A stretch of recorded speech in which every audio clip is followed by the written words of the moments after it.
എല്ലാവരും നിങ്ങൾ ഇരിക്കുന്ന ഇടങ്ങളിൽ, കാരണം പ്രസംഗിക്കുന്നത് വചനമായതുകൊണ്ട് നിങ്ങൾ ദൈവത്തെ സ്തുതിക്കാനും ദൈവത്തിന് സ്തോത്രം കരയറ്റാനായിട്ടും നിങ്ങൾ ഒരുക്കത്തോടെ ഇരിക്കണമെന്ന് ദൈവനാമത്തിൽ ഞാൻ ഓർപ്പിക്കുക. ഒരു നിമിഷം പോലും നമ്മുടെ അതരം അടക്കി പിടിച്ചു വെറുതെ കേട്ടുകൊണ്ടിരിക്കാതെ സ്തോത്രം.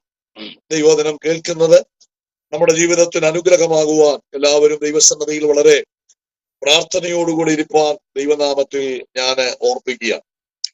ഇന്ന് രാത്രിയിലെ നമ്മുടെ സവിശേഷമായ ദൈവവചന ചിന്തകൾക്ക് ആധാരമായി വെളിപ്പാട് പുസ്തകം 12-ാം അധ്യായം അതിന്റെ 11-ാമത്തെ വാക്യം വായിക്കാം. വെളിപ്പാട് പുസ്തകം 12-ാം അധ്യായം അതിന്റെ 11-ാമത്തെ വാക്യം.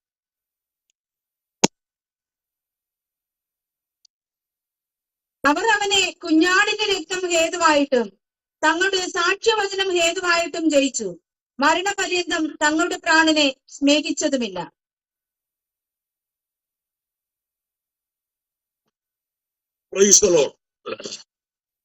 വളരെ അനുഗ്രഹിക്കപ്പെട്ട ഒരു ദൈവവചനമാണ് നമ്മുടെ ചിന്തയ്ക്ക് ആധാരമായി ഇവിടെ വായിച്ചു കേൾക്കുവാൻ കർത്താവ് സഹായിച്ചത്. ഈ ദൈവവചനത്തെ കുറിച്ച് വളരെ അറിവുള്ളവനാണ് എന്റെ മുമ്പിൽ ഇരിക്കുന്നറിയാം.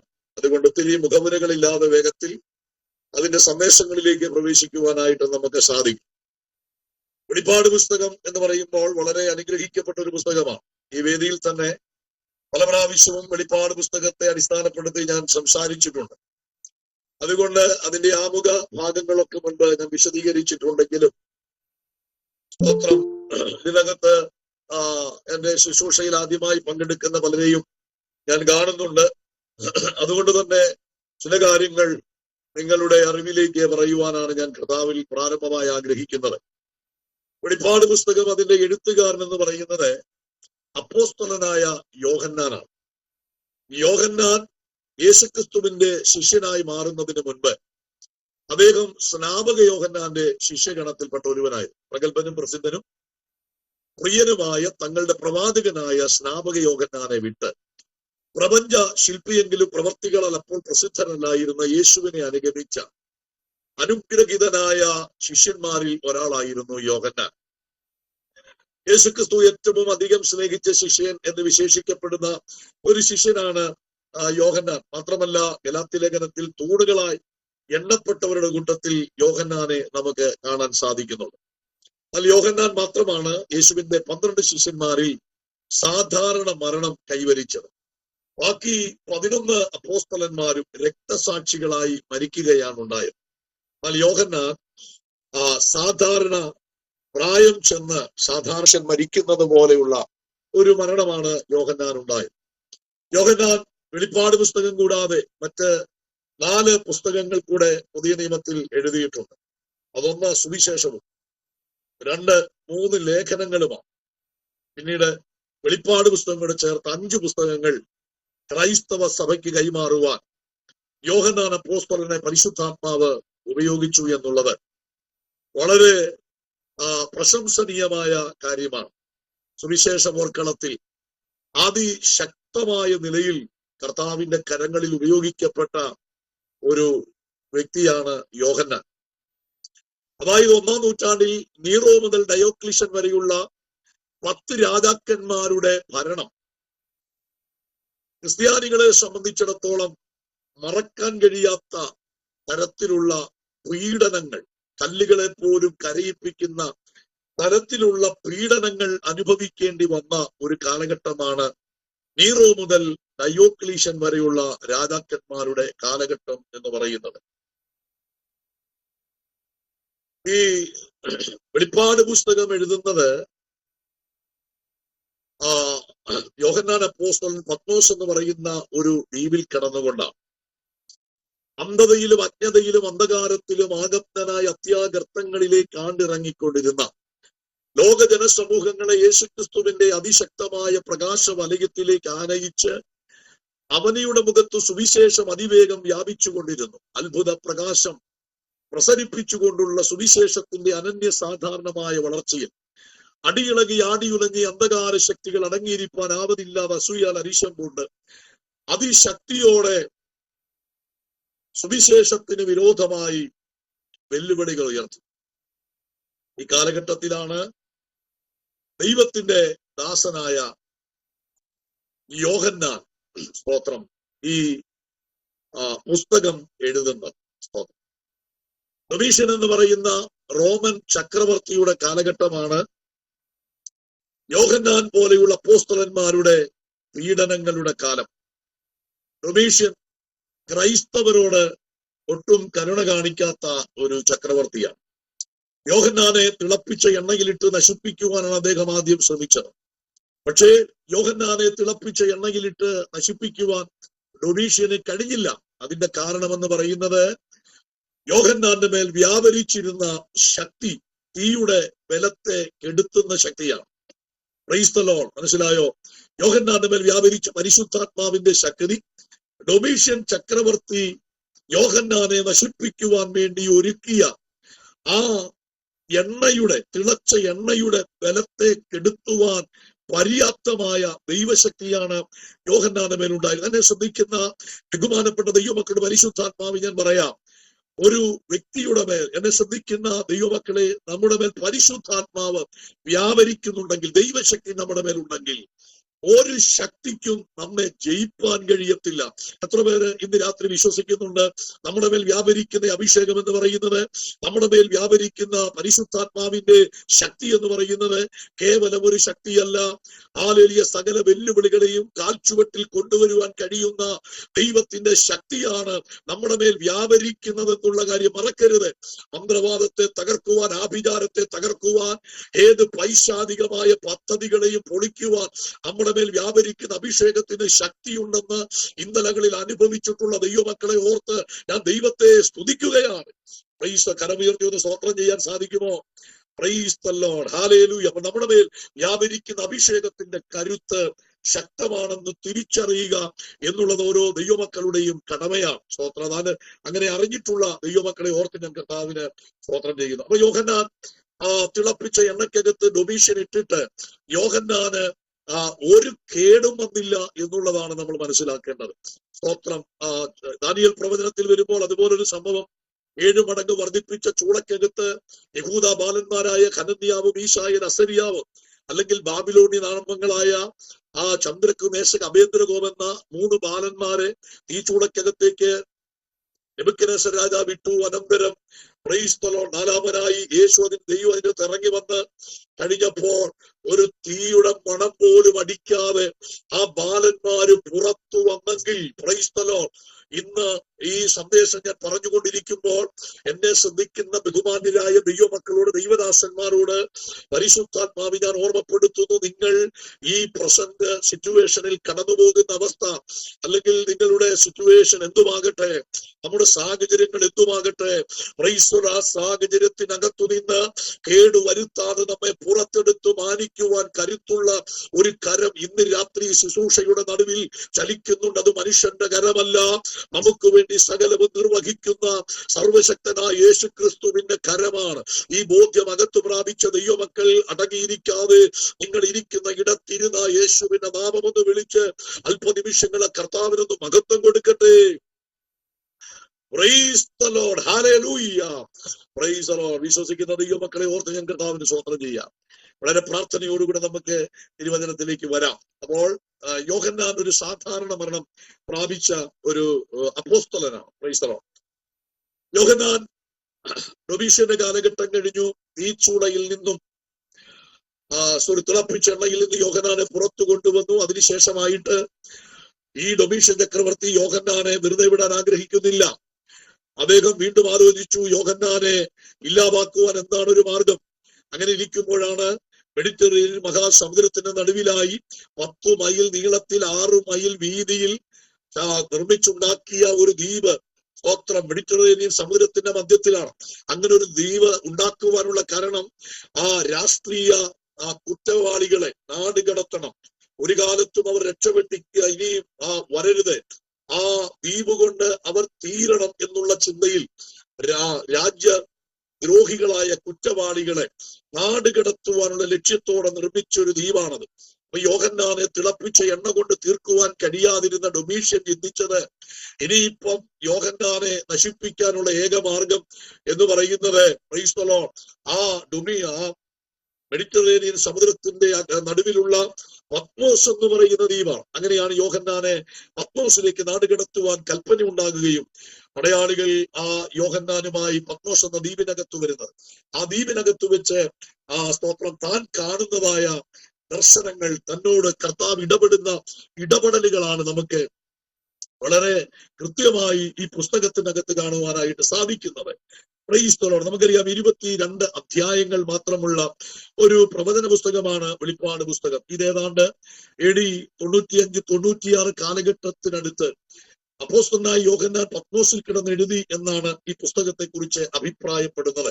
ഒരുപാട് മുഖമുരകൾ പറയാനുള്ള പുസ്തകമാണെങ്കിലും ഈ രാത്രിയിൽ അവിടെ കൊണ്ട് ഞാൻ ഒതുക്കട്ടെ. ഈ പുസ്തകത്തെ പ്രധാനമായിട്ടും 3 ഭാഗങ്ങളായിട്ട് തിരിച്ചാണ് പഠിപ്പിക്കുന്നത്. 1-ാം അധ്യായത്തിന്റെ 19-ാം വാക്യത്തിലുണ്ട്, നീ കണ്ടത്, ഇപ്പോഴുള്ളത്, മേലാൽ സംഭവിപ്പാനിരിക്കുന്നത്. 1-ാമത്തെ ഭാഗം എന്ന് പറയുന്നത് നീ കണ്ടത്. എന്താണ് നീ കണ്ടത്? അത് 1-ാമത്തെ അധ്യായമാണ്. അതായത് തേജസ്കരിക്കപ്പെട്ട ക്രിസ്തുവിനെ യോഹന്നാൻ പത്മോസ് എന്ന ദ്വീപിനകത്ത് കാണുകയാണ്. കഴിഞ്ഞ 3.5 വർഷം ഒപ്പം സഞ്ചരിച്ച യേശുവിന്റെ എല്ലാ സമയങ്ങളിലും കൂടെ നടന്ന ഒരാളാണ് യോഹന്നാൻ. എന്നാൽ മറ്റ് ശിഷ്യന്മാരിൽ പലരും യേശുവിന്റെ കൂടെ എല്ലാ ഇടങ്ങളിലും സഞ്ചരിച്ചവരല്ല. മറുരൂപമലയിൽ യേശു പോയപ്പോൾ പത്രോസും യാക്കോബും യോഹന്നാനും മാത്രമേ പോയുള്ളൂ. മറ്റുള്ളവർ ഒഴിവാക്കപ്പെട്ടു. അതുപോലെ തന്നെ സ്തോത്രം മരിച്ചുപോയ ആ പെൺകുട്ടിയുടെ വീട്ടിൽ ചെന്നപ്പോൾ ആ റൂമിനകത്ത് നടക്കുന്ന ശുശ്രൂഷയിൽ പങ്കെടുക്കുവാൻ അതും എല്ലാ ശിഷ്യന്മാരെയും അനുവദിച്ചില്ല. അതിനകത്തും യോഹന്നാൻ ഉണ്ടായിരുന്നു. അപ്പം എല്ലാ ശിഷ്യന്മാരും യേശുവിനോടുകൂടെ എല്ലാ സമയങ്ങളിലും ഉണ്ടായിരുന്നില്ല. പക്ഷേ എല്ലാ സമയങ്ങളിലും യേശുവിനൊപ്പം ഉണ്ടായിരുന്ന, യേശുക്രിസ്തുവിനെ ഒഴിവാക്കി നിർത്തുവാൻ കഴിയാത്ത ഒരു വ്യക്തിത്വമായി ക്രിസ്തുവിനെ പിന്തുടർന്ന ഒരു വ്യക്തിയായിരുന്നു സ്തോത്രം യോഹന്നാൻ എന്ന് പറയുന്നത്. അപ്പൊ യോഹന്നാൻ യേശുക്രിസ്തുവിനെ കുറിച്ച് 3.5 വർഷം കൊണ്ട് യേശുവിന്റെ ഒപ്പം നടന്ന് എല്ലാം കൃത്യമായി കണ്ട ഒരു വ്യക്തിയാണ് യോഹന്നാൻ എന്ന് പറയുന്നത്. അപ്പം അന്നൊന്നും യോഹന്നാൻ കണ്ടിട്ടില്ലാത്ത ഒരു ക്രിസ്തുവിന്റെ രൂപം വെളിപ്പാട് പുസ്തകം 1-ൽ കാണാനായിട്ട് കഴിയുന്നത്. പത്മോസ് എന്ന് പറയുന്ന ദ്വീപിനകത്ത് കിടക്കുന്ന യോഹന്നാൻ കർത്തൃദിവസത്തിൽ ആത്മവിവശനായപ്പോൾ യേശുക്രിസ്തുവിന്റെ ശബ്ദവും സാന്നിധ്യവും പത്മോസിനകത്ത് യോഹന്നാൻ കാണുകയാണ്. താൻ കാണുന്ന ക്രിസ്തുവിന്റെ അംഗവർണ്ണനകളുടെ വിശദീകരണമാണ് 1-ാം അധ്യായത്തിൽ കാണാൻ കഴിയുന്നത്. അവിടെ ഇങ്ങനെയാണ്, 7 നിലവിളക്കിന്റെ നടുവിൽ നിലയങ്കി ധരിച്ച് മാറത്ത് പൊൻകച്ച കെട്ടി മനുഷ്യപുത്രനോട് സദൃശ്യനായവൻ, അവന്റെ തലയും തലമുടിയും വെളുത്ത പഞ്ഞി പോലെ ഹിമത്തോളം വെള്ള, അവന്റെ കണ്ണ് അഗ്നിജ്വാലയ്ക്കൊത്തത്, അവന്റെ കാൽ ഉലയിൽ ചുട്ടുപഴിപ്പിച്ച വെള്ളോടിന് സദൃശ്യം, അവന്റെ മുഖം സൂര്യൻ ശക്തിയോടെ പ്രകാശിക്കുന്നത് പോലെ, അവന്റെ വായിൽ നിന്ന് ഇരുവായ്ത്തലയുള്ള വാൾ പുറപ്പെടുന്നു. ഇതാണ് പത്മോസിനകത്ത് യോഹന്നാൻ കാണുന്ന ആ രൂപം എന്ന് പറയുന്നത്. ഒരുപക്ഷെ നമ്മളിൽ പലരും ക്രിസ്തുവിന്റെ രൂപം എന്ന വണ്ണം പ്രചരിപ്പിക്കപ്പെടുന്ന പല രൂപങ്ങളും നമ്മൾ കണ്ടിട്ടുണ്ട്. സത്യത്തിൽ അത് യേശുക്രിസ്തുവിന്റെ രൂപമല്ല എന്നുള്ളതാണ് വാസ്തവം. നമ്മൾ യേശുക്രിസ്തുവിനെ കുറിച്ച് ചിന്തിക്കുമ്പോൾ യേശുക്രിസ്തുവിന്റെ രൂപം എന്നുള്ള നിലയിൽ രേഖപ്പെടുത്തിയിരിക്കുന്നത് യോഹന്നാൻ കാണുന്നതാണ്. ആ യോഹന്നാൻ കാണുന്ന യേശുവിന്റെ രൂപത്തിൽ അവന്റെ അവന്റെ അവയവങ്ങളുടെ വർണ്ണനകളാണ് നമുക്കിവിടെ കാണാനായിട്ട് സാധിക്കുന്നത്. സ്തോത്രം. അപ്പം ഇങ്ങനെ ഒരു കാഴ്ച യോഹന്നാൻ സ്തോത്രം യേശുവിനോട് കൂടെ നടന്ന 3.5 വർഷത്തിൽ കണ്ടിട്ടില്ല. വ്യത്യസ്തമായ ഒരു ക്രിസ്തു വെളിപ്പാടാണ് 1-ാം അധ്യായത്തിൽ കാണാനായിട്ട് സാധിക്കുന്നത്. സ്തോത്രം. അപ്പോൾ യേശുക്രിസ്തുവിന്റെ കാലിൽ മുമ്പ് ആണി അടിച്ചു തറച്ചു. ഇപ്പോൾ കാണുന്നത് അവന്റെ കാലെന്ന് പറയുന്ന വെള്ളോടിന് സദൃശ്യമാണ്. എന്ന് പറഞ്ഞാൽ സ്തോത്രം, ആണിയൊന്നും അടിച്ചാൽ വളയുന്നതല്ലാതെ അകത്തോട്ട് കയറാത്ത അത്രയ്ക്ക് ഉറപ്പുള്ള സ്തോത്രം ഒരു ലോഹമാണ് ഇവിടെ പറയുന്നത്. അതാണ് യേശുവിന്റെ കാലുകൾ. ഇനി യേശുവിന്റെ കാലിൽ ആർക്കും ആണി തറയ്ക്കുവാൻ കഴിയില്ല. സ്തോത്രം. അതുപോലെ തന്നെ അവന്റെ വായിൽ നിന്ന് ഇരുവായ്ത്തലയുള്ള വാൾ പുറപ്പെടുന്നു. അവന്റെ മുഖം സൂര്യൻ ശക്തിയോടെ പ്രകാശിക്കുന്നത് പോലെ. പക്ഷേ സ്തോത്രം, ക്രൂശീകരണ സമയത്ത് യേശുവിന്റെ രൂപം പറയുന്നു, കണ്ടാൽ ആളല്ല എന്ന് തോന്നുന്നത് പോലെ ക്രൂശിൽ കിടക്കുന്ന ഒരു വിരൂപ രൂപമായി യേശുവിനെ കാണുന്നു. പക്ഷേ പത്മോസിൽ യോഹന്നാൻ കാണുന്ന ക്രിസ്തു വിരൂപമാക്കപ്പെട്ട ക്രിസ്തുവല്ല, തേജസ്സിനാൽ പൊതിയപ്പെട്ടവനായി അല്ലെങ്കിൽ തേജസ്സിനാൽ നിറയപ്പെട്ടവനായി യേശു പത്മോസിന്റെ നടുവിൽ ഇറങ്ങി വരികയാ. ഇന്ന് ഈ സന്ദേശം കേട്ടുകൊണ്ടിരിക്കുമ്പോൾ വിശ്വസിക്കുന്ന നിങ്ങൾക്ക് വേണ്ടി നിങ്ങളായിരിക്കുന്ന റൂമിനകത്ത് ഇറങ്ങി വന്ന് ഇടപെടുന്ന യേശുവിന്റെ സാന്നിധ്യം അനുഭവിക്കുന്നവരുണ്ടെങ്കിൽ നിങ്ങൾ ഇരിക്കുന്ന ഇടത്തിരുന്ന് കർത്താവിന് മഹത്വം കൊടുത്തു. Price the lord, hallelujah. കർത്താവ് നമ്മുടെ മധ്യേ ഇറങ്ങി വരുന്ന ദൈവമാണ്.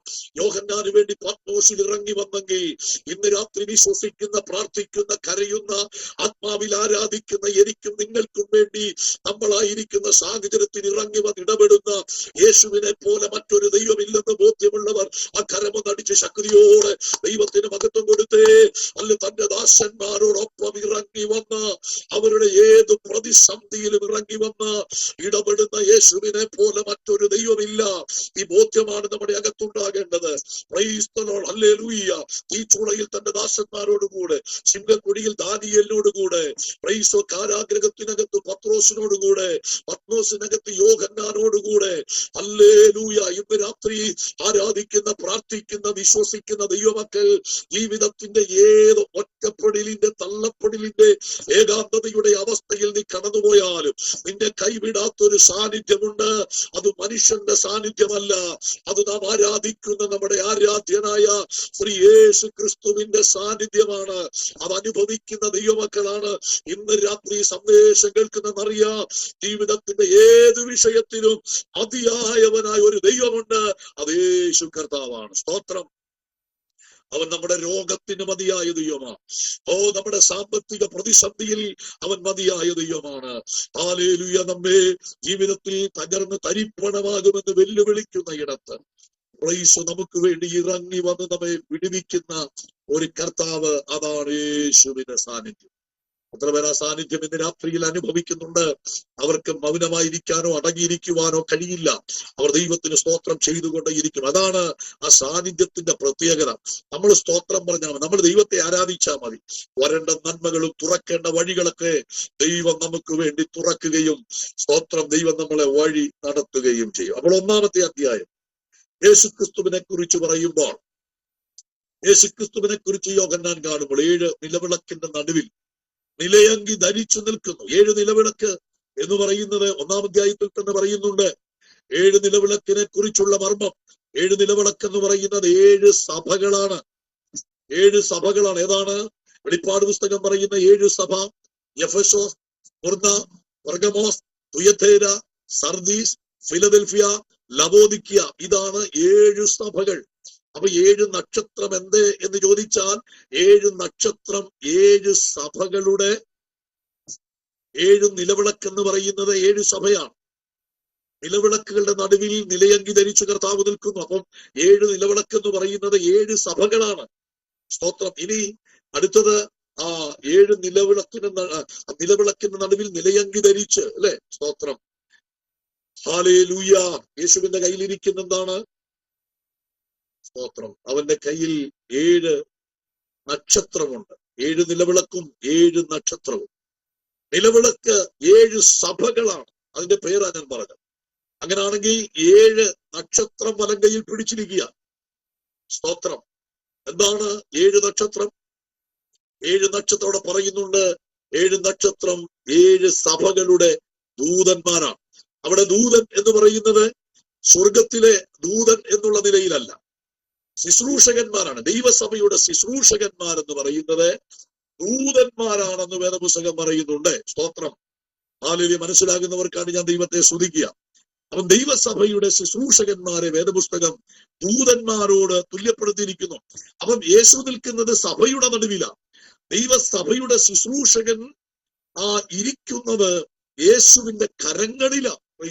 എത്ര പേർക്ക് ആ ബോധ്യമുണ്ട്? ഹല്ലേലൂയ. നിങ്ങളെ നയിക്കുന്ന ദൈവദാസന്മാരെന്ന് പറയുന്നത്, സഭയുടെ ശുശ്രൂഷകന്മാരെന്ന് പറയുന്നത്, അവരുടെ ഇരിപ്പിടമെന്ന് പറയുന്നത് യേശുവിന്റെ കയ്യിലാണ്.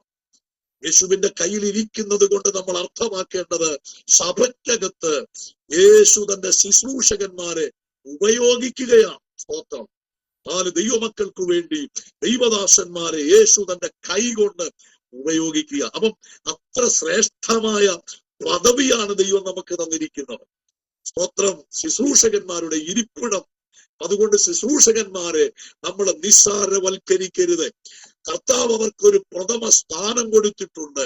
കേവലം ഒരു ഇരിപ്പിടമല്ല, അവർ ഇരിക്കുന്നത് യേശുവിന്റെ കരത്തിലാണ്. Praise the lord. ഹല്ലേലൂയ. എത്ര പേര് അത് മനസ്സിലാക്കുന്നുണ്ട്? യേശുവിന്റെ കരങ്ങളിൽ ദൈവം സഭയ്ക്കകത്ത് ശുശ്രൂഷകന്മാരെ ഉപയോഗിക്കുകയാണ് ചെയ്യുന്നത്. ഇനി 7 നിലവിളക്കിന്റെ നടുവിൽ യേശുവിന്റെ വസ്ത്രത്തെ കുറിച്ച് പറയുന്നു. അവൻ 7 നിലവിളക്കിന്റെ നടുവിൽ നിലയങ്കി ധരിച്ച് മാറത്തു പൊൻകച്ച കെട്ടി. നിലയങ്കി എന്ന് പറയുന്നത്, സ്തോത്രം, അത് പൗരോഹിത്യത്തെയാണ് കാണിക്കുന്നത്.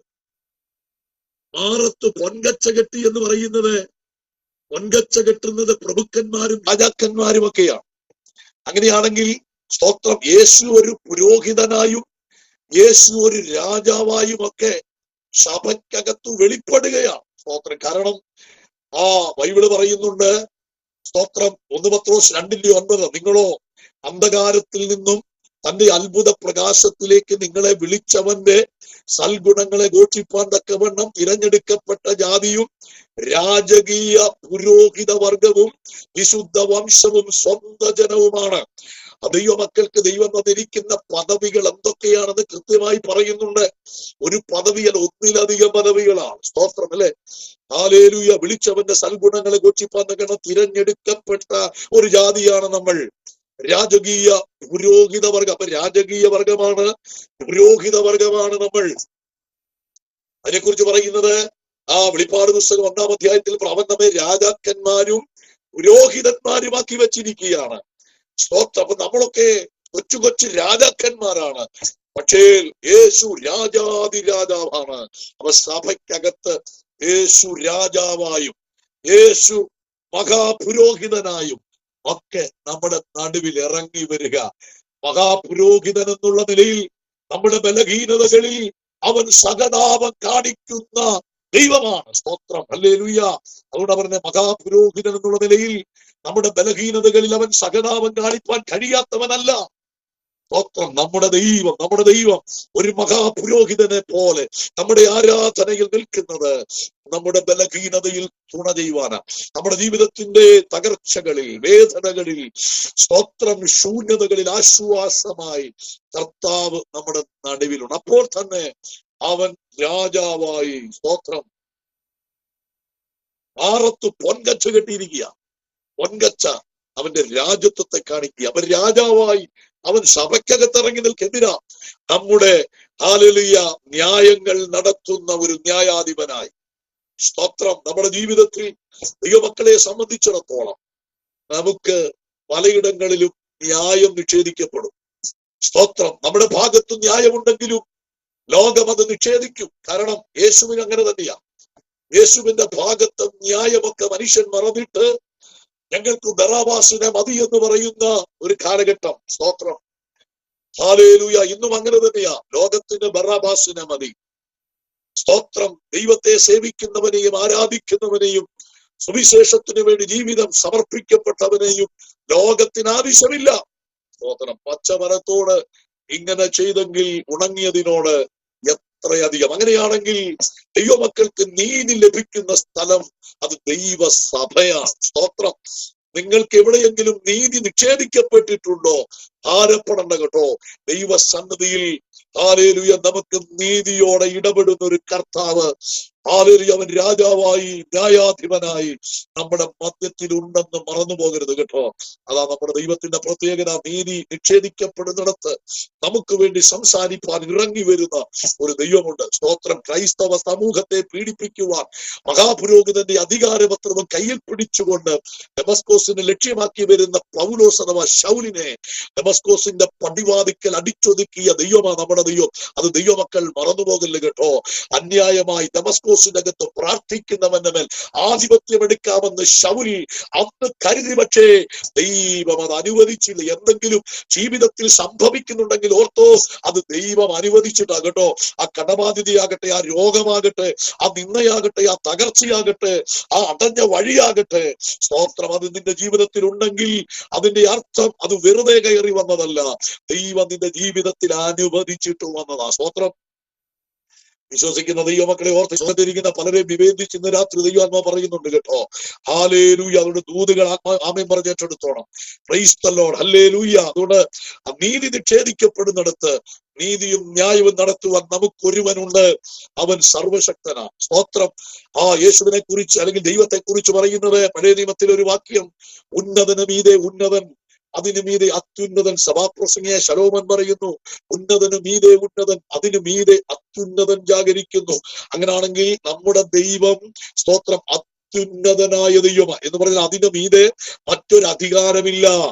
എല്ലാം സ്വന്തം ഇഷ്ടത്തിന് ചെയ്യാൻ കഴിയുന്ന ഒരു ദൈവത്തെയാണ് നമ്മൾ സേവിക്കുന്നത് കേട്ടോ.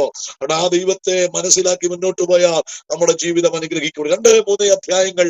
1-ാം അധ്യായത്തിൽ തേജസ്കരിക്കേണ്ട ക്രിസ്തുവിന്റെ അംഗവർണ്ണനകളുടെ വിശദീകരണം. 2-3 അധ്യായങ്ങൾ ചിറ്റാർസിയ എന്ന് പറയുന്ന സ്ഥലത്തുള്ള 7 സഭകൾക്കുള്ള ദൈവത്തിന്റെ ദൂത. സഭകളെ ഞാൻ പേര് പറഞ്ഞു: എഫെസോസ്, സ്മുർന്ന, പെർഗമോസ്, തുയഥൈര, സർദീസ്, ഫിലദൽഫിയ, ലവോദിക്ക. ഇതാണ് അവിടെ പേര് പറയപ്പെടുന്ന 7 സഭ. എന്താണ്? 2-3 അധ്യായങ്ങളാണ് ആ 7 സഭയോടുള്ള ബന്ധത്തിൽ, അതായത് ഇപ്പോഴുള്ളത്. സ്തോത്രം. അതായത് പെന്തക്കോസ്ത് നാൾ മുതൽ യേശുക്രിസ്തുവിന്റെ മധ്യാകാശ വരവ് വരെയുള്ള കാലഘട്ടങ്ങളെ 7ആയി ചിത്രീകരിച്ചിരിക്കണം. 7 കാലഘട്ടങ്ങളായിട്ട് തിരിച്ചിരിക്കുകയാണ്. 7 കാലഘട്ടങ്ങൾ. അതാണ് നമുക്ക് അവിടെ കാണാൻ. 1-ാമത്തെ കാലഘട്ടം എന്ന് പറയുന്നത് AD 70 മുതൽ 170 വരെ. 2-ാമത്തെ കാലഘട്ടം 170 മുതൽ 312 വരെ. 3-ാമത്തെ കാലഘട്ടം 312 മുതൽ 606 വരെ. 4-ാമത്തെ കാലഘട്ടം 606 മുതൽ 1520 വരെ. 5-ാമത്തെ കാലഘട്ടം 1520 മുതൽ 1750 വരെ. 6-ാമത്തെ കാലഘട്ടം 1750 മുതൽ 1900 വരെ. 7-ാമത്തെ സഭയായ ലവോദിക്ക സഭയുടെ കാലഘട്ടം 1900 മുതൽ യേശു ക്രിസ്തുവിന്റെ മധ്യാകാശ വരവ് വരെ. അങ്ങനെയാണെങ്കിൽ നമ്മൾ എത്തി നിൽക്കുന്നത് ഹല്ലേലൂയ ദൈവസഭയുടെ ഏറ്റവും ഒടുവിലത്തെ പീരീഡാണ്, ഒടുവിലത്തെ കാലഘട്ടമാണ്. ഇനി ഒരു കാലഘട്ടം ഭൂമിയിൽ സഭയ്ക്കില്ല. അതുകൊണ്ട് തന്നെയാണ് ദൈവദാസന്മാരൊക്കെ പ്രഭാഷണ മധ്യേ ശക്തമായി പ്രസംഗിക്കുന്നത്, ഈ തലമുറയിൽ യേശു വരും. Price the Lord. ഇന്ന് ഈ സന്ദേശം കേൾക്കുമ്പോൾ എത്ര ദൈവമക്കൾ അത് വിശ്വസിക്കുന്നുണ്ട്? Price the lord. ഹല്ലേലൂയ. യേശുവിന്റെ വരവ് വാതിക്കല കേട്ടോ. ആഗോള സംഭവങ്ങളൊക്കെ ആധുനിക തലമുറയോട് വിളിച്ചു പറയുന്നു, യേശുവിന്റെ വരവ് ഏറ്റവും സമീപത്തായിരിക്കുന്നു. അതുകൊണ്ട് ഇന്ന് ഈ സന്ദേശം കേട്ടുകൊണ്ടിരിക്കുമ്പോൾ ഈ സുവിശേഷ യോഗത്തിന്റെ 3-ാമത്തെ രാത്രിയിൽ പരിശുദ്ധാത്മാവ് ദൈവജനത്തോട് ശക്തമായി പറയുന്നു, ഇന്ന് രാത്രി നമ്മൾ തിരിച്ചറിയേണ്ട കാലം നാം ചിന്തിച്ചതിനേക്കാൾ രക്ഷ ഏറ്റവും സമീപത്തായിരിക്കുന്നു, ഏറ്റവും സമീപിച്ചിരിക്കുന്നു.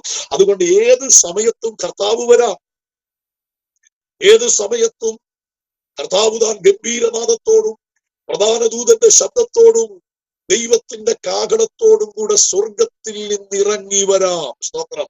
അതേതു സമയത്തും സംഭവിക്കാം.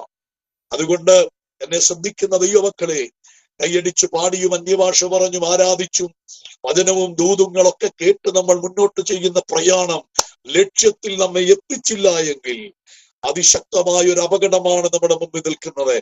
ഇന്ന് ഈ സന്ദേശം കേട്ടുകൊണ്ടിരിക്കുമ്പോൾ ഉറപ്പിക്കണം, ഇന്ന് രാത്രി കർത്താവ് വന്നാലല്ല, അടുത്ത ദിവസങ്ങളിൽ കർത്താവ് വന്നാൽ കർത്താവിനോടുകൂടെ നിത്യതയിൽ പോകുമെന്ന് ഉറപ്പ് പ്രാപിച്ച ദൈവമക്കൾ ഇന്ന് രാത്രി ദൈവത്തിന്റെ മഹത്വം കയറിയിട്ട് ഹല്ലേലൂയ. കർത്താവ് വന്നാൽ കർത്താവിനോടുകൂടെ നിത്യതയിൽ ഞാൻ പോകും എന്നുള്ള ഉറപ്പാണ് നമുക്ക് ഈ ദിവസങ്ങളിൽ പ്രാപിക്കേണ്ടത് കേട്ടോ.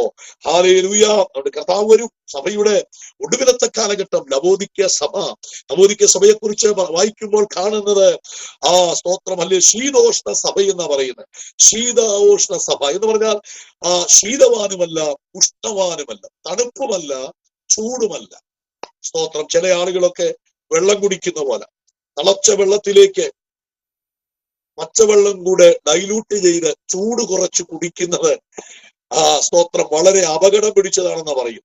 ചൂടുവെള്ളം തന്നെ കുടിച്ചാൽ നല്ലതാ, പച്ചവെള്ളം തന്നെ കുടിക്കുന്നതും ആരോഗ്യത്തിന് നല്ലതാ. പക്ഷെ ഇത് രണ്ടും കൂടെ ചേർത്ത് കുടിക്കുന്നത് അപകടമാണ്, ആരോഗ്യത്തെ ഹനിക്കുന്നതാണ്. പക്ഷെ നമ്മിൽ പലരും പെട്ടെന്ന് കുടിക്കാൻ വേണ്ടി ചെയ്യുന്ന ഒരു കാര്യമാണ്, പക്ഷെ അത് വലിയ അപകടമാണ് എന്നതുപോലെ. സ്തോത്രം, അല്ലെങ്കിൽ അങ്ങനെ വന്നാൽ ചിലപ്പോൾ വൊമിറ്റിംഗ് വരെ ഉണ്ടാകാൻ സാധ്യത അല്ലെ. അങ്ങനെ വാട്ടവെള്ളം പോലെ കുടിച്ചാൽ വൊമിറ്റിംഗ് സംഭവിക്കാനുള്ള സാധ്യതയുണ്ട്. സ്തോത്രം. അപ്പൊ എന്ന് പറഞ്ഞതുപോലെ ഇവിടെ ശീതവാനുമല്ല ഉഷ്ണവാനുമല്ല, ശീതോഷ്ണവാൻ, ഇത് രണ്ടും കൂടെ, ചൂടും തണുപ്പും കൂടെ എന്ന് പറഞ്ഞാൽ ആത്മികവും ജഡവും കൂടെ സമ്മേളിച്ചു കൊണ്ടുപോകുവാൻ ശ്രമിക്കുന്നവർ, ഇത് രണ്ടും കൂടെ ബാലൻസ് ചെയ്ത് മുന്നോട്ട് പോകാമെന്ന് കരുതുന്ന അപകടകരമായ ഒരു ആത്മികതയുടെ മറവിൽ നിൽക്കുന്ന ആളുകൾ ആധുനിക സഭയുടെ ശാപമാണ്. സ്തോത്രം. ആത്മികരാണോ എന്ന് ചോദിച്ചാൽ സ്തോത്രം, ഞായറാഴ്ചയും മറ്റ് കൂട്ടായ്മയുള്ള ദിവസമൊക്കെ ആത്മീയര, പക്ഷെ മറ്റു പല സമയങ്ങളും ജഡത്തിന്റെ സ്വഭാവങ്ങളിലൂടെ വെളിപ്പെട്ടു വരുന്ന ഒരു വല്ലാത്ത ഒരു കാലഘട്ടമാണ് നമ്മുടെ മുമ്പിൽ നിൽക്കുന്നത്. നാം എങ്ങനെയാണ് എന്നുള്ളത് നമ്മൾ പരിശോധിക്കണം. അതുകൊണ്ടാണ് വെളിപ്പാട് പുസ്തകത്തിൽ പരിശുദ്ധാത്മാവ് യോഹന്നാനെ കൊണ്ട് പറയിപ്പിച്ചത്, സ്തോത്രം, അഴുക്കാകുന്നവൻ അഴുക്കാകട്ടെ, വിശുദ്ധൻ ഇനിയും തന്നെ തന്നെ വിശുദ്ധീകരിക്കുക. എന്ന് പറഞ്ഞാൽ നാം വിശുദ്ധരാണെന്ന് തോന്നുന്നുണ്ടെങ്കിൽ അധികം വിശുദ്ധിക്ക് വേണ്ടി നിൽക്കുക, മറ്റുള്ളവരെ നന്നാക്കാതെ സ്വയം നന്നാകാൻ ശ്രമിക്കുക എന്നുള്ളതാണ് വെളിപ്പാട് പുസ്തകം നമ്മുടെ മുമ്പിൽ വെക്കുന്ന യാഥാർത്ഥ്യം. അല്ലെങ്കിൽ കർത്താവ് വരുമ്പോൾ നമുക്ക് കർത്താവിനോടൊപ്പം പോകാൻ കഴിയാത്തൊരു ഗതികേട്, അത് സംഭവിക്കരുതെന്ന് സഭയോട് വളരെ കൃത്യമായി യോഹന്നാൻ അപ്പോസ്തലൻ ഓർമ്മപ്പെടുത്തുക പരിശുദ്ധാത്മാവിൽ. Hallelujah, price the lord. അപ്പം 7 സഭകൾക്കുള്ളത്. അപ്പം ഒടുവിലത്തെ സഭ ലവോദിക്കയുടെ കാലഘട്ടമായത് കേട്ടോ. സ്തോത്രം. അതുകൊണ്ട് ആ കാലഘട്ടം പഠിച്ചാൽ നമുക്ക് മനസ്സിലാകും ഇന്ന് സഭകളിൽ എന്തൊക്കെയാണ് സംഭവിക്കുന്നത്. അതിന്റെ ഒടുവിലെ കർത്താവ്, ഞാൻ വാതിൽക്കൽ നിന്ന് മുട്ടുന്നു, ആരെങ്കിലും എന്റെ ശബ്ദം കേട്ട് വാതിൽ തുറന്നാൽ ഞാൻ അവനോടും അവൻ എന്നോടും കൂടെ അത്താഴം കഴിക്കും. സാധാരണ ഈ വാക്യം നമ്മൾ ദൈവദാസന്മാരും ദൈവമക്കളും ഒക്കെ ഉപയോഗിക്കുന്നത് അവിശ്വാസികളോട് പറയാനാണ്. സുവിശേഷം പറയുമ്പോൾ കർത്താവ് വാതിൽക്കൽ നിന്ന് മുട്ടുന്നു, നമ്മളത് പ്രയോഗിക്കുന്നത് അവിശ്വാസികളോടാണ്. പക്ഷേ യാഥാർത്ഥ്യം നമ്മൾ മറക്കരുത്. അവിടെ പരിശുദ്ധാത്മ പറയുന്നത് ലവോദിക്യ സഭയോടാ പറയുന്നത്. ഞാൻ വാതിൽക്കൽ നിന്ന് മുട്ടുന്നു എന്ന് പറഞ്ഞാൽ ക്രിസ്തു സഭയുടെ പുറത്താണ്. ക്രിസ്തു സഭയുടെ പുറത്താണിപ്പോൾ. അതാണ് സഭകളിൽ സംഭവിക്കുന്നത്. ക്രിസ്തുവിനെ ആരും നോക്കുന്നില്ല. പണവും പ്രതാപങ്ങളും ഒക്കെ സഭയ്ക്കകത്ത് കയറി വന്നപ്പോൾ, സ്തോത്രം, സഭയെ നിയന്ത്രിക്കുന്നത് പണമായി മാറി. ഹല്ലേലൂയ. അതുകൊണ്ടാണ് യേശു നേരത്തെ പറഞ്ഞത്, ദൈവത്തെയും മാമോനെയും, മാമനല്ല മാമോനെയും സ്നേഹിപ്പാൻ ആർക്കും കഴിയത്തില്ല. മാമോൻ എന്ന് പറയുന്നത് പണമാണ്. സ്തോത്രം, അല്ലെ. പണത്തെയും ദൈവത്തെയും കൂടെ ബാലൻസ് ചെയ്തു കൊണ്ടുപോകാൻ ഒരിക്കലും സാധ്യമല്ല. പണം ദൈവത്തെ പോലെ നമ്മുടെ മുമ്പിൽ വളർന്നാൽ ദൈവം നമ്മുടെ മുമ്പിൽ ചുരുങ്ങിപ്പോകും. അതുകൊണ്ട് നമുക്ക് ജീവിത സാഹചര്യങ്ങളൊക്കെ നമുക്ക് ആവശ്യമാണ്. പണമൊക്കെ നമുക്ക് ദൈവം തന്നോട്ടെ, പ്രതാപങ്ങളൊക്കെ ദൈവം തന്നോട്ടെ, അതൊന്നും ദൈവത്തെക്കാൾ വലുതായി മാറരുത്. അവിടെയാണ് പരാജയം സംഭവിക്കുന്നത്. ലവോദിക്യ സഭയിൽ അങ്ങനെയാണ്. യേശു പുറത്തുപോയി, സഭ ക്രിസ്തുവിനെ കുറിച്ച് ശ്രദ്ധിക്കുന്നേയില്ല. കർത്താവ് പുറത്താണ്. ഇന്ന് പല സഭകളിലും കർത്താവ് പുറത്താണ്, പല വ്യക്തികളിലും യേശു പുറത്താണ്. Price the Lord. നമ്മൾ സ്വയം ഒന്ന് പരിശോധിക്കേണ്ട രാത്രിയാണ് ഈ 3ാമത്തെ രാത്രി. സ്തോത്രം, പ്രൈസ് ദി ലോർഡ്. നമ്മിൽ യേശു ഉണ്ടോ? ക്രിസ്തു നമ്മളിലുണ്ടോ? സ്തോത്രം. കൊരിന്ത്യർക്കെഴുതിയ 2ാം ലേഖനത്തിലേക്ക് നമ്മൾ വരുമ്പോൾ ആ ഒരു വാക്യം കൂടെ വായിച്ചിട്ട് ഞാൻ വേഗത്തില് ആ ഭാഗങ്ങളിലേക്ക് വരികയാണ്. സ്തോത്രം.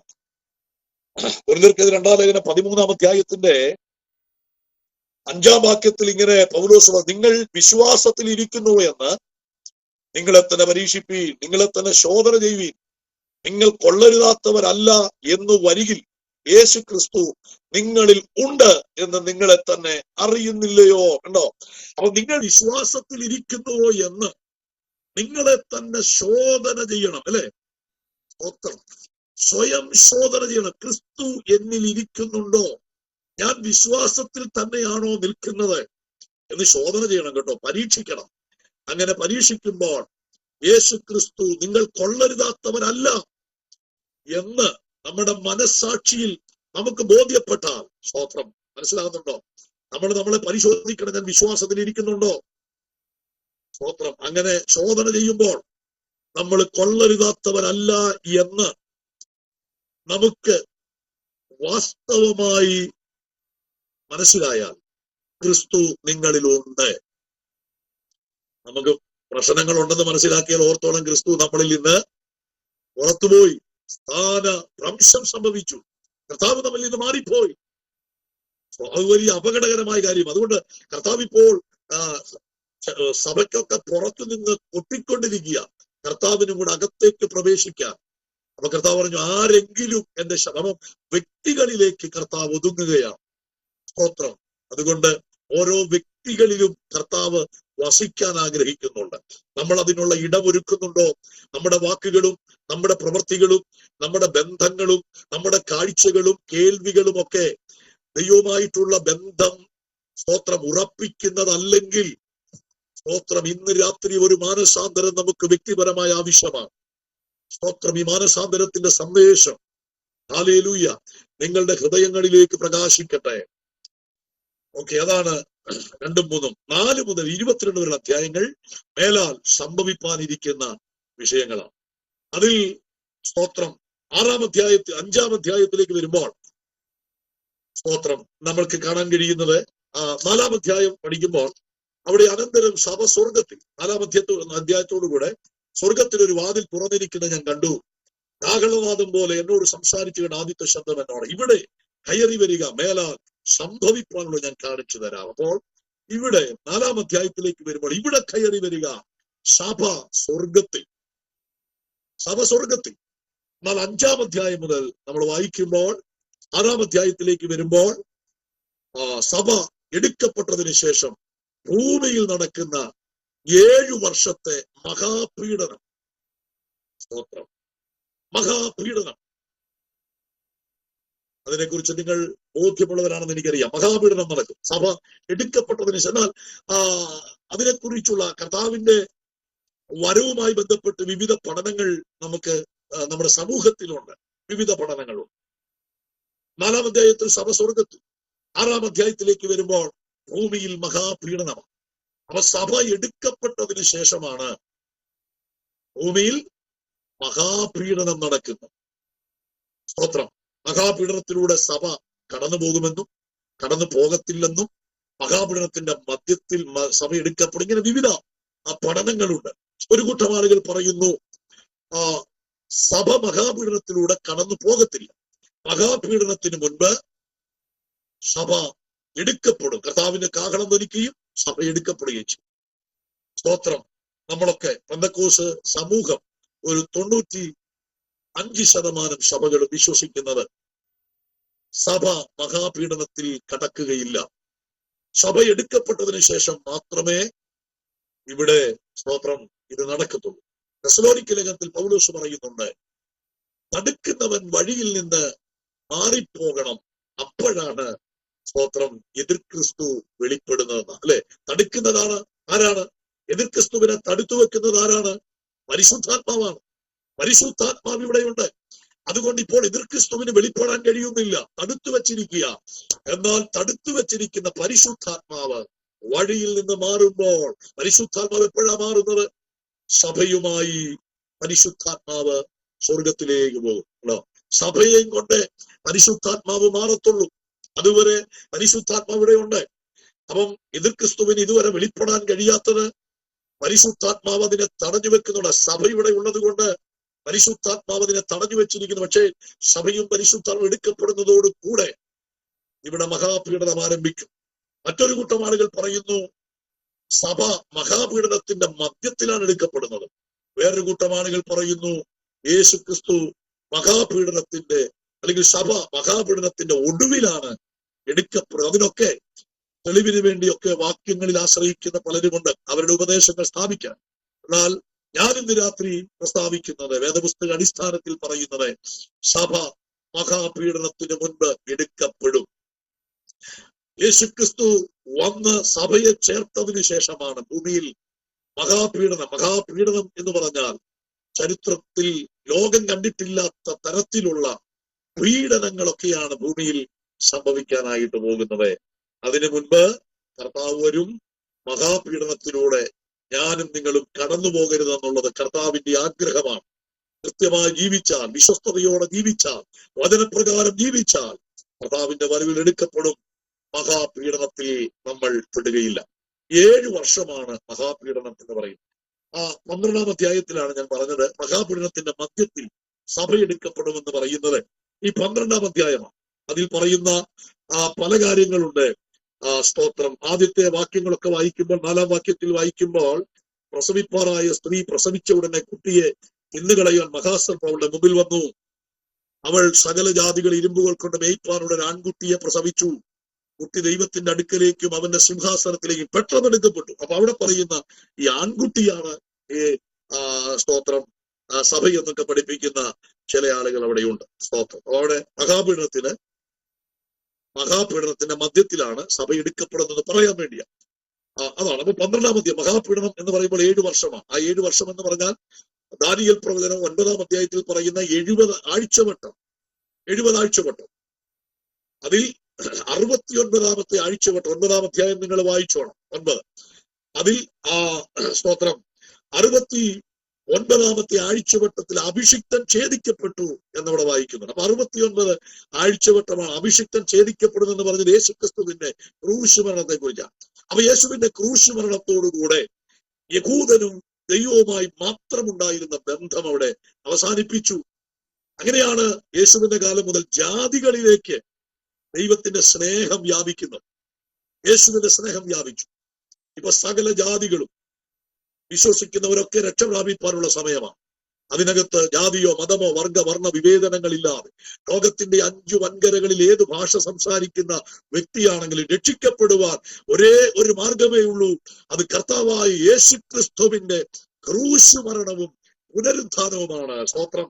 അപ്പൊ അതുകൊണ്ട് അതിലൂടെ അല്ലാതെ മാനവജാതിക്ക് രക്ഷപ്പെടുവാൻ ലോകത്തിൽ മറ്റൊരു മാർഗമില്ല. സ്തോത്രം. അപ്പം യഹൂദന്മാർക്ക് മാത്രമാണ് രക്ഷയെന്നാണ് അവർ കരുതിയിരുന്നത്. പക്ഷേ ആ യഹൂദന്റെ ചിന്തകളെ തകിടം മറിച്ചുകൊണ്ട് സകല മനുഷ്യനും രക്ഷപ്പെടുവാനുള്ള ഒരു മാർഗം. സ്തോത്രം. നമ്മളെപ്പോഴും പറയും നമ്മളൊരു മതമല്ല കേട്ടോ, ക്രൈസ്തവ മാർഗമാണ്. പക്ഷെ ഇതിനെ മതവൽക്കരിച്ച ഒരു സമൂഹമുണ്ട്. പക്ഷേ പെന്തക്കോസ്തുകാരായ നമ്മൾ വിശ്വസിക്കുന്നതും പറയുന്നതും ക്രിസ്തു ഒരു മതം സ്ഥാപിച്ചിട്ടില്ല. മതം എന്ന് പറയുന്നത് മനുഷ്യനിർമ്മിതമാണ്. സ്തോത്രം. അല്ലെ? മതം എന്ന് പറയുന്നത് മനുഷ്യനിർമ്മിതം. ഞങ്ങൾ സുവിശേഷം പറയുമ്പോൾ പലപ്പോഴും പറയാറുണ്ട്, ഒരു പാട്ടുണ്ട്, മനുഷ്യൻ മതങ്ങളെ സൃഷ്ടിച്ചു, മതങ്ങൾ ദൈവങ്ങളെ സൃഷ്ടിച്ചെന്ന്. അല്ലെ? അപ്പം ആ പാട്ട് വളരെ പ്രസക്തമായ ഒരു പഴയ ഗാനമാണ്. യേശുദാസ് ആലപിച്ച വളരെ പ്രസിദ്ധി ആർജിച്ച ഒരു ഗാനമാണ്. മനുഷ്യൻ മതങ്ങളെ സൃഷ്ടിച്ചു. അല്ലെ? അപ്പം മനുഷ്യനാണ് മതം സൃഷ്ടിച്ചത്. ആ മതങ്ങളാണ് ഇന്ന് നമ്മൾ കാണുന്നതൊക്കെ. പക്ഷെ നമ്മൾ പ്രസംഗിക്കുന്ന ക്രിസ്തു എന്ന് പറയുന്നത് മനുഷ്യനെ, അപ്പം മനുഷ്യൻ മതം സൃഷ്ടിച്ചു. മതത്തിന് മുമ്പേ മനുഷ്യനുണ്ട്. മതത്തിന് മുൻപേ മനുഷ്യനുണ്ട്. മനുഷ്യനാണ് അവനിഷ്ടപ്പെട്ട മതങ്ങളും ആചാരാനുഷ്ഠാനങ്ങളൊക്കെ അവന്റെ സ്വാർത്ഥ താല്പര്യത്തിന് വേണ്ടി ഉണ്ടാക്കിയെടുത്തതാണ് മതങ്ങൾ. സ്തോത്രം. ആ മതങ്ങളാണ് പിന്നെ ദൈവങ്ങളെ സൃഷ്ടിച്ചത്. അല്ലെ?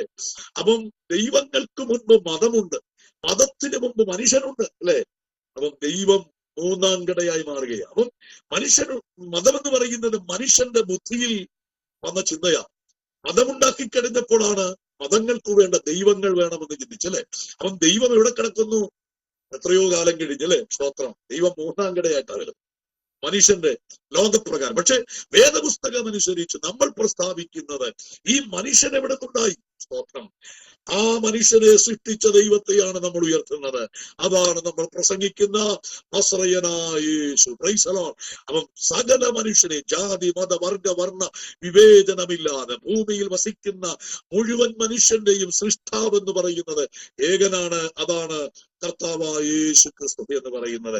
അതുകൊണ്ടാണ് യോഹന്നാൻ പറയുന്നത് 1-ാം അധ്യായത്തിൽ സകലവും അവൻ മുഖാന്തരം ഉളവായതൊന്നും അവനെ കൂടാതെ ഉളവായത്. അപ്പൊ സകല സൃഷ്ടിക്കും കാരണക്കാരനാണ് നമ്മൾ ആരാധിക്കുന്ന ദൈവം. മനുഷ്യൻ പിന്നീട് മതങ്ങളുമായി ബന്ധപ്പെട്ട് ഇങ്ങനെ തിരിഞ്ഞു പോയി എന്നുള്ളതല്ലാതെ സൃഷ്ടാവ്, മനുഷ്യന്റെ സൃഷ്ടാവ് എന്ന് പറയുന്നത് നാം ആരാധിക്കുന്ന നമ്മുടെ ദൈവമാണ്. എത്ര പേർക്ക് ആ ബോധ്യമുണ്ട്? അത് തിരിച്ചറിയാൻ കഴിഞ്ഞതാ നമ്മുടെ ഭാഗ്യം. സ്തോത്രം. അല്ലെ? ഹല്ലേലൂയ.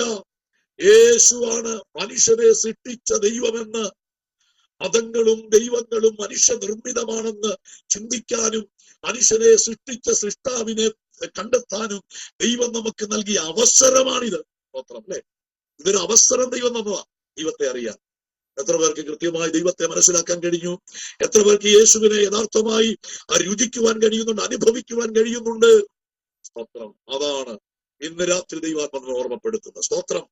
അവനാണ് നമ്മുടെ ദൈവം, ആ ദൈവം. സ്തോത്രം. ഹല്ലേലൂയ. അപ്പം ഞാൻ പറഞ്ഞു വന്നത്, അപ്പം 70 ആഴ്ചവട്ടത്തിന്റെ 69 ആഴ്ചവട്ടത്തിൽ ക്രിസ്തു ഛേദിക്കപ്പെട്ടു. 69 ആഴ്ചവട്ടത്തിനും 70 ആഴ്ചവട്ടത്തിനും ഇടയ്ക്കുള്ള ഈ ഒരു പീരീഡാണ് സഭായുഗം അഥവാ കൃപായുഗം എന്ന് പറയുന്നത്.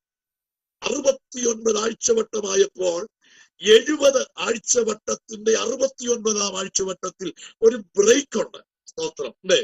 യഹൂദനും ദൈവമായുള്ള ആ ഒരു ബന്ധം അവിടെ നിൽക്കുകയാണ്. എന്നിട്ട് ജാതികളിലേക്കും രക്ഷ വന്നപ്പോൾ ഒരു ഇടക്കാലം അവിടെ ഉണ്ടാകും.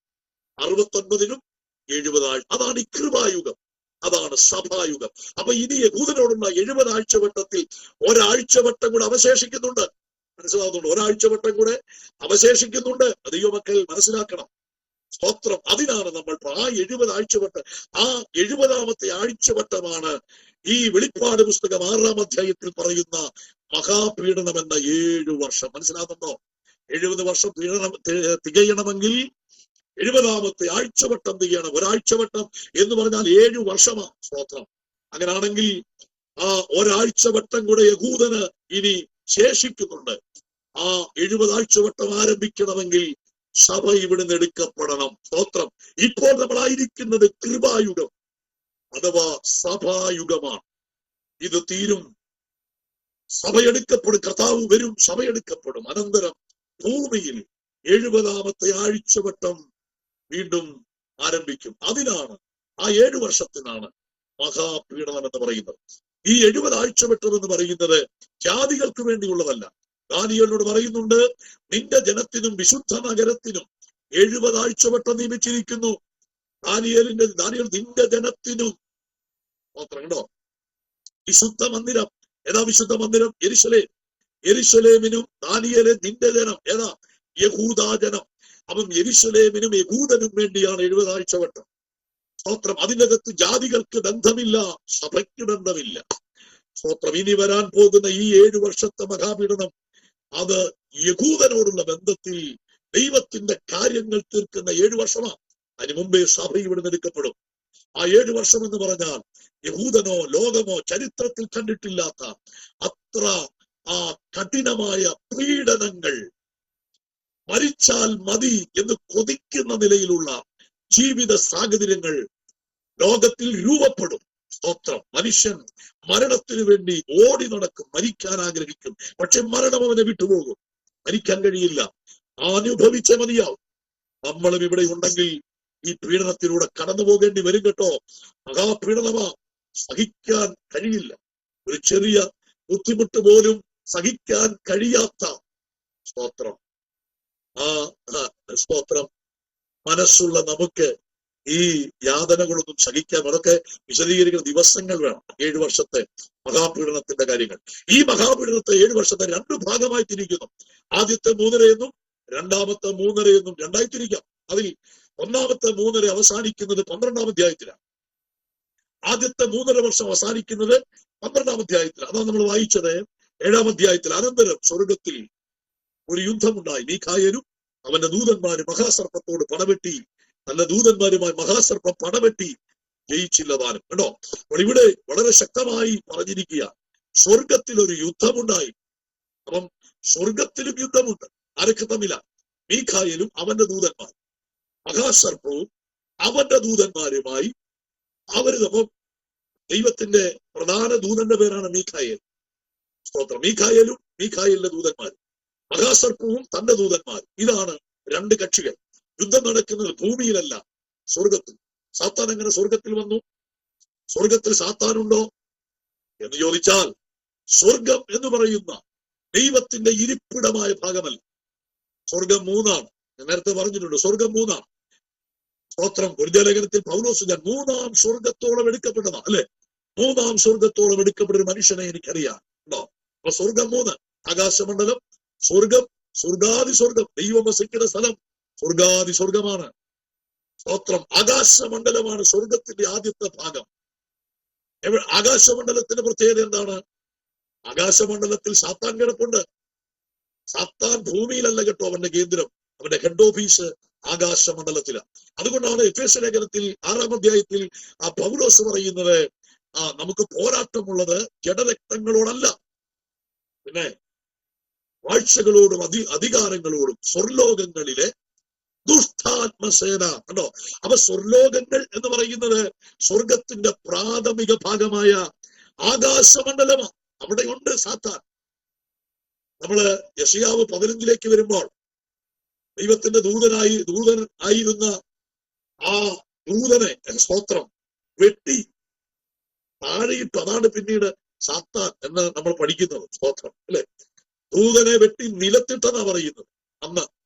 സ്തോത്രം. ദൂതനെ വെട്ടി അന്ന് നിലത്തിട്ട്. ആ നിലം എന്ന് പറയുന്നത് ഭൂമിയല്ല, ആകാശമണ്ഡലത്തിലാണ് സാത്താൻ വന്ന് വീണത്. സാത്താൻ ഭൂമിയിലേക്ക് വീഴുന്നത് ഈ 12-ാം അധ്യായത്തിലാണ്. സ്തോത്രം. ഇതുവരെ സാത്താൻ ഭൂമിയിലില്ല, വന്നിട്ടില്ല. അവന്റെ ദൂതന്മാരാണ് ഭൂമിയിൽ ഇങ്ങനെ പ്രവർത്തിച്ചുകൊണ്ടിരിക്കുന്നത്. സ്തോത്രം. ദുരാത്മാക്കൾ. സ്തോത്രം. പക്ഷെ പിശാചിന്റെ കേന്ദ്രം ഇപ്പോഴും ആകാശമണ്ഡലത്തിലാണ്. അതുകൊണ്ട് സ്തോത്രം, കർത്താവിന്റെ വരവ്, നമ്മുടെ പ്രാർത്ഥനകളും ആരാധനകളും ഒക്കെ പിതാവിന്റെ അടുക്കൽ എത്തുക എന്ന് പറയുന്ന നിസ്സാര കാര്യമല്ല കേട്ടോ. കാരണം ആകാശമണ്ഡലത്തിൽ പിശാച് വരവിരിച്ചിരിക്കുക. നമ്മുടെ പ്രാർത്ഥനകളൊക്കെ അവൻ അവിടെ തടയും. അതുകൊണ്ട് കൃത്യമായി ദൈവത്തിന്റെ അടുക്കൽ പ്രാർത്ഥന എത്തണമെങ്കിൽ വിശുദ്ധിയിലും വേർപാടിലും ദൈവകൃപയിലും ആത്മനിയോഗത്തിലുമൊക്കെ പ്രാർത്ഥിക്കുന്ന പ്രാർത്ഥനകളെ തൊടാൻ പിശാചിന് കഴിയില്ല. ചടങ്ങ് പ്രാർത്ഥന, ഉറക്കം തൂങ്ങിയുള്ള പ്രാർത്ഥന, നിർബന്ധിച്ചുള്ള പ്രാർത്ഥനയുണ്ട്, ആരെയെങ്കിലും ഒക്കെ കാണിക്കാൻ. ഈ പ്രാർത്ഥനകളൊക്കെ പിശാച് ആകാശമണ്ഡലത്തിൽ തട്ടിക്കളിക്കുന്നതല്ലാതെ നമ്മൾ ഉദ്ദേശിച്ച ലക്ഷ്യത്തിൽ അത് എത്തുകയില്ല. കാരണം ആകാശമണ്ഡലത്തിൽ പിശാചും അവന്റെ ദൂതന്മാർ അവിടെയുണ്ട്. മാത്രമല്ല കർത്താവ് താൻ ഗംഭീരനാദത്തോടും പ്രധാന ദൂതന്റെ ശബ്ദത്തോടും ദൈവത്തിന്റെ കാഹളത്തോടും കൂടെ വരുമെന്ന അല്ലെ. അപ്പൊ സഭ എടുക്കപ്പെടുമ്പോൾ ആദ്യം അല്ലെങ്കിൽ കയറേണ്ടത് ഈ ആകാശമണ്ഡലം ഭേദിച്ച, എന്നിട്ട് ആ സ്വർഗത്തിൽ നമ്മൾ എത്തേണ്ടത്. അപ്പൊ ആകാശമണ്ഡലത്തിൽ തടയാൻ പിശാച് അവിടെ ഉണ്ട്. സ്തോത്രം. മനസ്സിലാവുന്നുണ്ടോ? ആ യൂദയുടെ ലേഖനം പഠിക്കുമ്പോൾ മോശയുടെ ശരീരത്തിനെതിരെ സാത്താൻ വാദിച്ചെന്ന് പറയുന്നത്. അങ്ങനെയാണെങ്കിൽ സ്തോത്രം, നമ്മൾ ഉയർത്തെഴുന്നേറ്റ് പോകുമ്പോൾ പോകേണ്ടത് സാത്താന്റെ ഒന്നാമത്തെ സാത്താൻ വസിക്കുന്ന സ്ഥലമായ ആകാശമണ്ഡലം ഭേദിക്കുക അല്ലെ. സ്തോത്രം. അപ്പം അങ്ങോട്ട് ഭേദിച്ചു പോകണമെങ്കിൽ വിശുദ്ധമായും നിഷ്കളങ്കമായും വേദപുസ്തക പ്രമാണപ്രകാരം ജീവിക്കാത്ത ആരും ആകാശമണ്ഡലം ഭേദിക്കത്തില്ല കേട്ടോ. അതുകൊണ്ട് ദൈവമക്കളെ, ഒരിക്കൽ കൂടെ പരിശുദ്ധാത്മാവ് എന്നോടും നിങ്ങളോടും ശക്തമായ ദൂത് കൈമാറുക. ഈ നാളുകൾ വിശുദ്ധിക്ക് വേണ്ടി ഒരുങ്ങുവാൻ, ദൈവകൃപയാൽ ദൈവത്തിന് വേണ്ടി ഒരുങ്ങുവാനുള്ള അവസരങ്ങളായി നമ്മൾ കാണണം. ആകാശമുള്ള യുദ്ധമുണ്ടാകുന്നു. ആ യുദ്ധത്തിൽ മീഖായേൽ അവന്റെ ദൂതന്മാരും മഹാസർപ്പത്തോട് പടവെട്ടി. സ്തോത്രം. എന്നാൽ ജയിച്ചത് മീഖായേലും അവന്റെ ദൂതന്മാർ. മഹാസർപ്പത്തെ സ്തോത്രം, സ്വർഗത്തിൽ അവരുടെ സ്ഥലം പിന്നെ കണ്ടില്ല. ആരുടെ സ്ഥലം ഉണ്ടോ? സ്വർഗത്തിൽ അവരുടെ സ്ഥലം പിന്നെ കണ്ടില്ല. അപ്പൊ സ്വർഗത്തിൽ അഥവാ ആകാശമണ്ഡലത്തിൽ ആർക്ക് സ്ഥലമുണ്ട്? ചന്ദ്രനിലൊക്കെ സ്ഥലം മേടിച്ചെന്ന് പറയുന്ന പോലെ സ്വർഗത്തിൽ സാത്താൻ ആകാശമണ്ഡലത്തിൽ സ്ഥലമുണ്ട്. വിശ്വസിക്കാൻ പറ്റുമോ? വേദപുസ്തകം പറയുന്നത് അല്ലെ. പക്ഷെ ആ യുദ്ധം കഴിഞ്ഞതോടുകൂടെ പിന്നെ അവന്റെ സ്ഥലം അവിടെ കണ്ടില്ല എന്നാ പറയുന്നത്. ഭൂതലത്തെ മുഴുവൻ തെറ്റിച്ചു കളയുന്ന പിശാചും സാത്താനും എന്ന മഹാസർപ്പമായ പഴയ പാമ്പിനെ ഭൂമിയിലേക്ക് തള്ളിക്കളഞ്ഞു. അവന്റെ ദൂതന്മാരെ അവനോടുകൂടെ അപ്പം സാത്താനുമുണ്ട്, സാത്താനും ദൂതന്മാരുമുണ്ടെന്ന് നമ്മൾ മനസ്സിലാക്കണം. സ്തോത്രം. സാത്താൻ ഒറ്റയാളല്ല, അവനുമുണ്ട്. ദൈവത്തിനും ദൂതന്മാരുള്ളതുപോലെ ദൈവത്തിന് എന്തൊക്കെയുണ്ടോ അത് സാത്താനുമുണ്ട്. Price the Lord. ദൈവത്തിന് ദൂതന്മാരുണ്ട്, സാത്താനും ദൂതന്മാരുണ്ട്.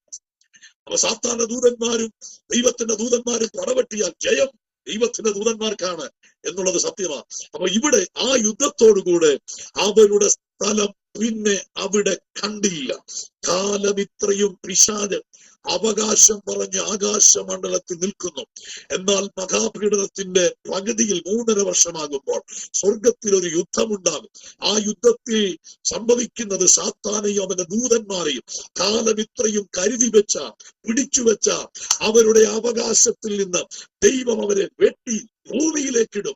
ഈ സന്ദേശം ഞാൻ പറഞ്ഞുകൊണ്ടിരിക്കുമ്പോൾ ദൈവത്തിന്റെ ആത്മാവ് ഇങ്ങനെ ഒരു ദൂത് ദൈവജനത്തോട് ശക്തമായി പറയുന്നു. സ്തോത്രം, കാലങ്ങളായി സ്തോത്രം നിന്റെ അവകാശങ്ങളെ പിടിച്ചു വെച്ചിരിക്കുന്ന, നിന്റെ ആരോഗ്യത്തെ, നിന്റെ തലമുറയുടെ ഭാവിയെ, നിന്റെ ശുശ്രൂഷയുടെ നന്മയെ, സ്തോത്രം നിന്റെ സാമ്പത്തിക വഴികളെ, വാഗ്ദത്തങ്ങളെ പിടിച്ചു വെച്ചിരിക്കുന്ന ചില ശക്തികളെ ഇന്ന് രാത്രി പരിശുദ്ധാത്മാവ് വചനമാകുന്ന വാളുകൊണ്ട് വെട്ടി ഇനി അതിന്റെ സ്ഥലം അവിടെ ഇല്ലാത്തതുപോ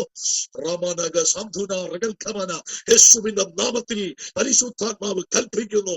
ഹല്ലേലൂയ. ചിലതിന്റെ സ്ഥലം അവിടെ നിന്ന് നിനക്കെതിരെ മറഞ്ഞിരിക്കുന്ന, ഒരുപക്ഷെ മണ്ണിനകത്തോ വീടിനകത്തോ, സ്തോത്രം ജോലി മേഖലയിലോ ആരോഗ്യ മേഖലയിലോ മറഞ്ഞിരിക്കുന്ന നാളുകളായി മറഞ്ഞു നിന്നെ രോഗിയാക്കുന്ന, സാമ്പത്തികമായി ഞെരുക്കുന്ന, തലമുറയുടെ ഭാവിയെ തടയുന്ന, കുടുംബത്തിന്റെ നന്മകളെ കെടുത്തുന്ന ഏതു ശക്തിയാണെങ്കിലും ഇന്ന് രാത്രി ഏൽപ്പിക്കുവാൻ തയ്യാറായാൽ ഇനി അതിന്റെ സ്ഥലം അവിടെ ഇല്ലാത്തതുപോലെ ആ പൈശാചിക മണ്ഡലത്തെ നീക്കി പിടിവിപ്പാൻ കഴിയുന്ന ഒരു സർവശക്തനായ ദൈവമുണ്ട്. ആ ദൈവത്തിന്റെ പേരാണ് നസ്രയനായ യേശു. കാലങ്ങളായി നിന്റെ കുടുംബത്തെ മുടിക്കുന്ന, തലമുറയെ മുടിക്കുന്ന, സ്തോത്രം ആരോഗ്യത്തെ നശിപ്പിക്കുന്ന, മുന്നോട്ട് വിടത്തില്ലെന്ന് വെല്ലുവിളിക്കുന്ന പൈശാചിക മണ്ഡലത്തെ അതിനെ വേരോടെ പിഴുതുകളയുന്ന യേശുവിന്റെ അധികാരം ഇന്ന് ഈ ശുശ്രൂഷയുടെ നടുവിൽ ചലിക്കുന്നത് തിരിച്ചറിയുന്നവർ.